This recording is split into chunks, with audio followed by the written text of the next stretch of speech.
Da-dum, da-da-dum, da-da-dum, da-da-da-da-da-dum, da-da-da-da-da-dum.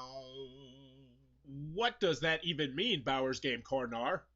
Ahoy there, YouTube! I'm back again today for another game review. Today, I'm very excited to check out Fluxx Dice from Looney Labs. This is for 2 to 6 players. Age is 8 plus, so it'll take about 5 to 30 minutes to play. And in Fluxx Dice, this is an expansion where you're going to be adding a couple new cards and new dice to your base game of Fluxx. I do want to mention that you do have to have a base game of Fluxx, be that Fluxx or Pirate Fluxx or Stoner Fluxx or Wizard of Oz Fluxx or Regular Show Fluxx or Adventure Time Fluxx or Holiday Fluxx or Batman Fluxx or any of the other multitudes of Fluxx. You have to have at least one of them in order to play this. It is going to make the game even more random, even more crazy, but is that a good thing? I don't know. Let's open it up and check it out. Alright then, we're going to take a look at what you're going to get inside of Fluxx Dice. So first and foremost, we have a handy dandy rule sheet. You'll probably need it once.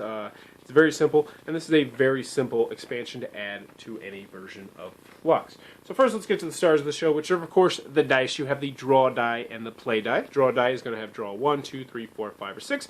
You'll roll that to see how many cards you are going to draw. The play die, as you probably guessed, is going to tell you how many cards you're going to play that turn. It goes 1, 2, 3, 4. Play all or play all -1. My personal favorite one to get right there. Next, you are also going to get 5 new cards that you will be adding to the game.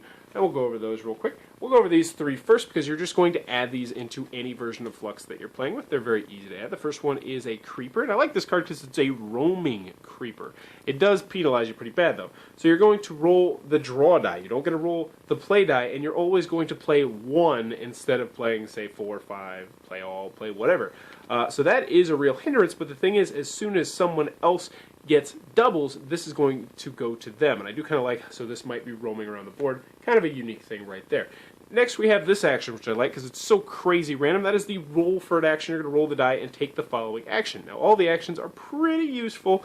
Maybe not the trash and new rule, especially if you like the rules. But all of the actions are generally going to help you. So it's a pretty cool action. Last but not least, we have the Keeper, which is a lucky charm. Now, normally, you'd be like, what? Why would I want to play this Keeper when it's not even going to help me win the game? But it is really useful because whenever you roll and don't get doubles, the lower value result is going to be increased by 1. So you might get this draw 1, play 2, but now it is a draw 2, play 4. And as you can see, that's really going to be helpful throughout the game potentially. So how is the game played? Well, it's going to be played with this new Dice Override card. This is going to be a new rule that you're going to start the game with. And essentially how this works is instead of doing draw 1, play 1 like you do on your typical Fluxx, you're going to roll the die and do what they say. So for this scenario, we'd be drawing 2 and playing all. And while this rule is in play, all draw and play rules are treated as actions. So essentially, if you had like a draw 4 in your hand, that would now become an action that you could play to draw 4 cards, and then it would get discarded. So it's kind of unique as well. Next, you're going to have this meta rule card, which is going to go out. And I highly recommend doing what it says on the top, which is if all players agree, keep this card with the basic rules during the entire game. And essentially what it means is that you're never going to get rid of this rule, that no one can scrap this rule or get rid of it. But if you decide that people can scrap that rule, what's going to happen is when Dice Override gets discarded, the draw and play value immediately goes back to draw 1, play 1. So you might just want to have that draw 1, play 1 card handy. And when it comes back into play later in the game, it immediately happens so that some person would then roll the die and do whatever it says on it. So that pretty much in a nutshell is going to change how the game is going to change. Essentially, you're going to be drawing these 2 die, rolling those 2 die, and then doing that instead of your typical draw 1, play 1, and changing the rules. And that in a nutshell is how Fluxx Dice is played. Oh, great dokery. Fluxx Dice from Looney Labs. One of my final thoughts for the pros. Let's go over the cons. First, on the pro side, if you like the randomness, the craziness of Fluxx, and that's one of the things you really enjoy about the game, this is going to add more randomness and more craziness. And it is a different kind of randomness and craziness, and some people are probably going to dig that. Also, component-wise, the dice are nice. The cards, I do like the cards. I feel like they're really cool cards that can come and play, and they're really kind of neat. I really like the roaming creeper that kind of goes around the board when people get doubles.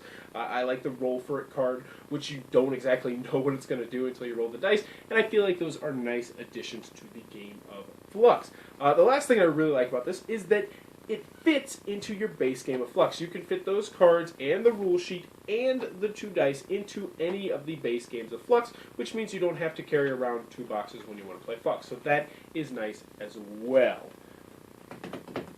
that's what I got with Fluxx Dice. I was really expecting to like Fluxx Dice. Moving on to the cons, I don't recommend Fluxx Dice. I can't recommend Fluxx Dice, and there's a couple different reasons why. First and foremost, I didn't like the cheapness of Fluxx Dice. It adds a new kind of randomness to the game, and it's a cheap kind of randomness that I don't like at all. So, I'm a big fan of Fluxxes. Many of you know I've reviewed plenty of the Fluxxes, and I've liked all of them. I don't like this one, and the main reason why is because in regular Fluxx, someone has to play a rule. They have to play a draw or a play or different rules up there. Then other people can cancel those out, and that's just part of the ebb and flow of the game. However, with this, that is mitigated by the dice rolling. If you get a draw one, play one, guess what? You're kind of screwed.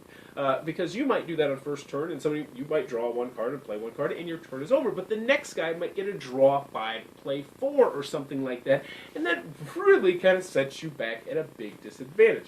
Now, I did think it was going to be cool, because that now means that like these rule cards are a lot more valuable, because they're just for you. Like that draw 4 card you have in your hand, or that play 3 card in your hand, is going to be a great card to play now, but at the same time, I just could not get over the randomness and, in my opinion, cheapness of the dice, because, you know, in a game like this, it's hard to mitigate that that bad roll. If you get a couple of those bad rolls, you're probably going to lose unless you get lucky, and I didn't like that. Another thing I didn't like about this game was the fact that the packaging is so big.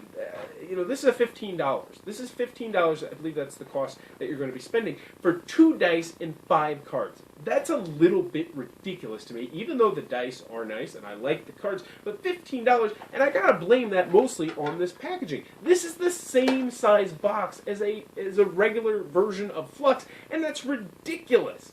They really should have made the packaging a lot smaller. Now, maybe they had a whole bunch of these packages in bulk, because I know they make a lot of their games with this kind of packaging, but I was not a big fan of the packaging. I was not a big fan of the price point. I was not a big fan of the cheapness of the dice, and I'm not a big fan of Fluxx Dice. I still enjoy Fluxx. I still will play Fluxx, but I will not play with Fluxx Dice.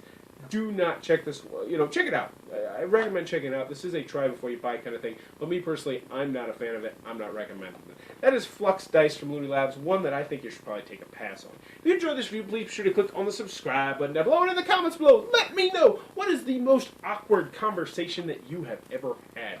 For me personally, it was when I broke up with a girl. I broke up with her. I drove to her house at like 4:30 in the morning, and I was just like, this is over, we're done. But it was really awkward because her family was there. She lived with her family, and her family came out in the living room, and I just wanted to get it over. And she was still like, we'll just talk about this tomorrow. And I was just like, no, God, I just want this to be over. Let's just talk about it now. And like her little brother was out there, and her mom or dad. It was just, God, it was so awkward. But luckily, I was pretty plastered, so I didn't care.